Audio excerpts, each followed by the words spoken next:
Eu acho que uma das mais marcantes pra gente, pelo menos me marcou bastante, diz respeito à questão da universidade gratuita, né. O que que você conseguiu já descobrir, que tá por trás? Explica, aliás, o projeto pra quem não conhece, né, e o que que você conseguiu descobrir por trás disso. Nossa, muita coisa. O Universidade Gratuita eu monitoro desde que o Jorginho Mello começou a vendê-lo como uma plataforma de campanha. Isso aconteceu no segundo turno das eleições de 2022.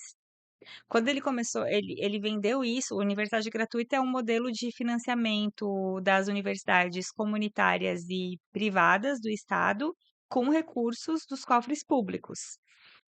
Santa Catarina tem uma universidade pública que é a Universidade do Estado de Santa Catarina, que é a UDESC, né, mantida pelo Estado, e tem universidades públicas federais, como é o caso da UFSC, da Fronteira do Sul, do IFSC e do IFC. E esse projeto, ele já foi vendido de forma polêmica, porque a gente se pergunta: vai financiar ensino superior? O papel do governo do estado não é financiar o ensino superior, ainda mais sendo privado, é financiar a educação básica. Quer investir em ensino superior? Invista no ensino superior público. Existe uma universidade constituída e muito forte, muito bem avaliada no estado, que é a UDESC. E ele começou a trazer isso, e assim que ele começa a trazer, eu pensei, cara, ele quer, primeiro, uma política populista, porque ele basicamente ele prometeu, nas eleições, no segundo turno, que ele ia pagar a universidade de todo mundo. Ele falava isso, ele dizia: "Não, todo mundo vai poder estudar, eu vou pagar a universidade de todo mundo". E eu pensei: "Gente, isso não tá certo? Como assim vai pagar a universidade de todo mundo?". E daí, pelo envolvimento do presidente da ACAF, que é a associação que reúne as instituições comunitárias de Santa Catarina, com o projeto e com a campanha dele, eu logo percebi, tive essa percepção muito clara, que era um gesto de salvamento das instituições, para que elas não tivessem mais dificuldade de captar alunos, de captar recurso, ou seja, era um projeto que ele vendia como se fosse para a comunidade e para o interesse público e para a juventude, mas que na verdade era para as instituições, era para agradar os empresários, né. E as universidades comunitárias, elas são muito fortes em Santa Catarina, e até a matéria mais recente que eu fiz, deu origem a uma série de polêmicas, porque muita gente foi defender a universidade que eu expus, que está recebendo mais recursos públicos em 2026, que é a Unesc, Universidade do Extremo Sul, que é a universidade que a atual secretária de educação era ex-reitora. Então eu expus esse dado dizendo: "Ó, a Unesc foi a universidade que mais recebeu esse ano e foi a primeira vez que ela ficou em primeiro no ranking. Logo agora que a secretária é a reitora licenciada da instituição". Existe um conflito de interesse, claro, e muita gente veio me questionar e me criticar por estar chamando uma instituição comunitária de instituição particular. Mas ora, ela cobra mensalidade. É uma universidade que cobra mensalidades caras e altas, né, tanto em nível de graduação quanto de pós-graduação.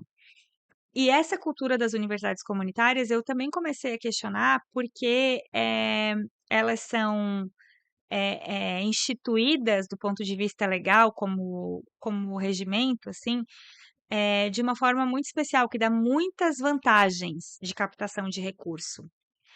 Eh Ela é uma empresa sem ser uma empresa. Ela não precisa declarar imposto como uma empresa.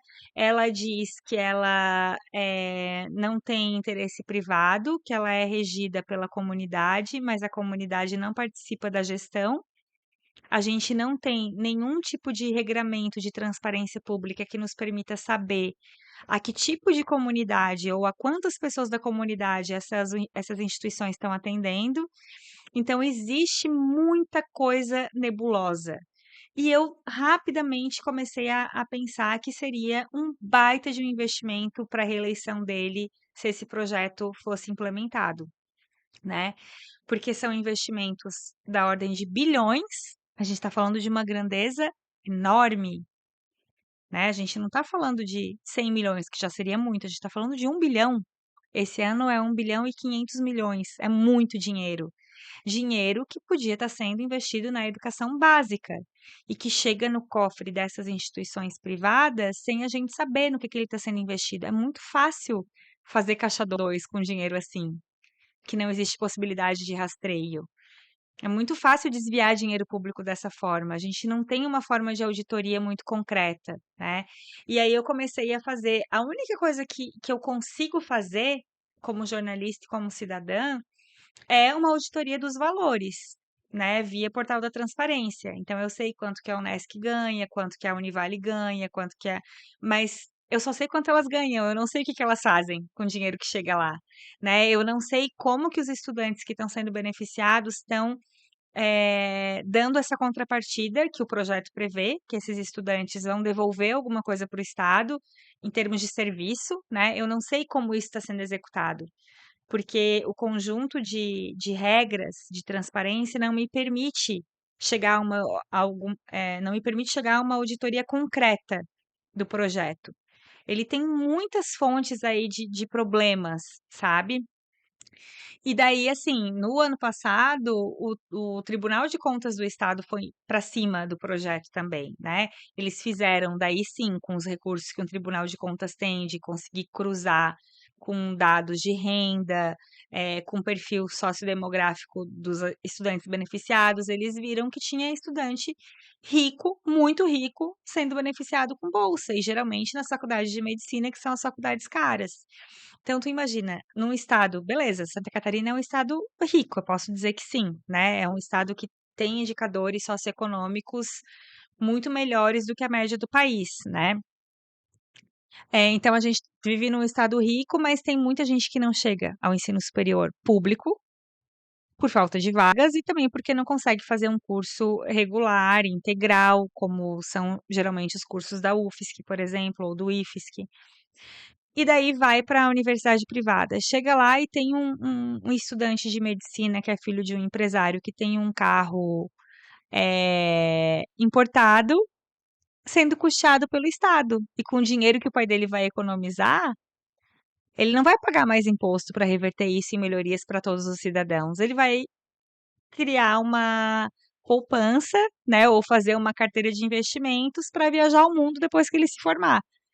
É para isso que esse projeto existe, para agradar também uma elite que não precisa mais bancar os filhos na universidade particular, né? E, além de tudo, ainda ajuda a enriquecer as instituições, que a gente não sabe o que estão fazendo com esse dinheiro. Então, eu fiz basicamente essa auditoria constante, permanente ao longo dos últimos anos, de mapear os valores, e quando o TCE entrou nessa história, eu, né, estudei os documentos. No ano passado, eu também recebi acesso a um relatório que nunca foi divulgado, que só eu tenho acesso, da Controladoria Geral do Estado de Santa Catarina, que tinha dados muito importantes ali, que quando eu divulguei, embora não tenham tido uma grande repercussão pública em nível nacional, porque infelizmente os veículos locais não repercutiram as minhas denúncias, que estavam baseadas num relatório público, que deveria ser público, mas que só caiu na minha mão, eh, geraram mudanças no projeto, né? Por exemplo, eu divulguei que as comissões para escolher os alunos bolsistas tinham pais de alunos selecionados, tinham parentesco, né? O que quebrava todo o aspecto da impessoalidade, né? Divulguei também que tinha um sujeito investigado com patrimônio de 9 milhões de reais, investigado por corrupção, que chegou a ser preso com dinheiro vivo na caixa de sapato, numa operação policial em 2020, que foi bolsista. Então, ele tinha um patrimônio de 9 milhões de reais e era bolsista da universidade gratuita. Foram denúncias que eu fui fazendo ao longo dos últimos tempos e que eu insistentemente continuo tratando desse assunto, porque eu acho muito triste que a gente não tenha conseguido fazer um debate sério sobre isso, né? Houve algumas movimentações, audiência pública, aí o ano passado algumas coisas mudaram no regramento do projeto, mas ele ainda é um grande engodo, né? O cidadão que às vezes não conseguiu cursar o ensino superior, pagando imposto pro filhinho de papai estudar medicina numa faculdade de 20 mil reais, que é paga pelo Jorginho Melo. E com um detalhe, né, porque uma das denúncias que tem circulado é como muitas instituições, inclusive, estão com péssimas notas no MEC, né? Inclusive, uma de medicina era isso, né? Tipo, tinha nota 1 no MEC, eu acho que era Isso. uma das que mais tinha recebido, uma coisa assim, não era? Tinha recebido, eu não cheguei a comparar com todas, mas tinha recebido 17 milhões. A maior parte dos estudantes da universidade, do contestado era era beneficiária do universidade gratuita. Então, 17 milhões no ano passado, e eles continuam recebendo. Mesmo tendo tido uma avaliação irrisória, nota 1, nota mínima, no ENAMED, que é o Exame Nacional para ver, avaliar a qualidade de formação dos estudantes de medicina, eles continuam recebendo. Daí eles começam a encontrar ali, né, a Secretaria de Educação para continuar financiando a universidade, eles começam a encontrar letras miúdas nas leis, né? Porque a lei diz, ó, uma instituição que tiver avaliação abaixo de, agora eu não lembro se é abaixo de 3 ou de 2, vai parar de receber a bolsa. Mas daí eles dizem que não vale para o ENAMED, porque o ENAMED é um exame só para medicina, não é para a instituição como um todo, né? Então, eles vão encontrando subterfúgios e desculpas para continuar investindo nessas instituições, o projeto existe para isso, ele existe para financiar as universidades particulares. O que dá agonia pra mim, trabalhando e também lutando em Santa Catarina, mas também ele é bem revelador, é porque em Santa Catarina fica bem explícito como o Estado, ele é o Estado da classe dominante. E que a lei, na verdade, ela é letra morta até que a gente tenha força para fazer valer. Você está dando vários exemplos do tipo, se tivesse um Estado minimamente sério, uma legislação minimamente séria, a gente sabe que isso sequer passaria, seria barrado rapidamente, se a gente tivesse um Ministério Público, por exemplo, bastante atuante. Mas a gente sabe que o Estado ele é como é, ele é a depender da correlação de forças, né? E eu digo isso também porque, no meu caso, enquanto professor, a gente também enfrenta essas questões, né? Por exemplo, algo que me marcou muito foi o fato de que a gente entra numa greve estadual e uma das medidas é começar a demitir professores grevistas. E aí a gente fala, bom, qualquer leigo perceberia que isso é um direito constitucional, está claramente ferindo a Constituição e, portanto, qualquer elemento minimamente organizado do direito diria, bom, isso está errado, está equivocado, isso não vai passar.